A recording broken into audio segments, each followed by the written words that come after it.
হালিশহর মহাশ্মশানে অবস্থিত এই মাতৃমন্দির। এই মাতৃমন্দিরের প্রতিষ্ঠা সাল 1962।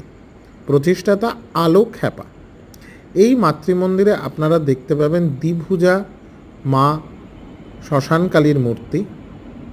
মায়ের সামনে অসংখ্য নরকরটি আছেন দশমহাবিদ্যার অন্যতম মহাবিদ্যা মা ছিন্নমস্তা।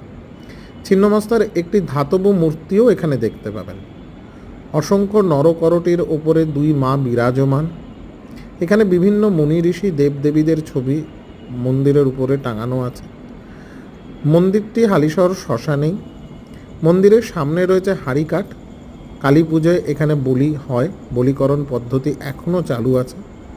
আপনারা হালিশহর মহাশ্মশানে গেলে অবশ্যই এই মন্দিরটি দর্শন করবেন, ভালো লাগবে আপনাদের। ভিডিওটি ভালো লাগলে লাইক, শেয়ার ও সাবস্ক্রাইব করুন।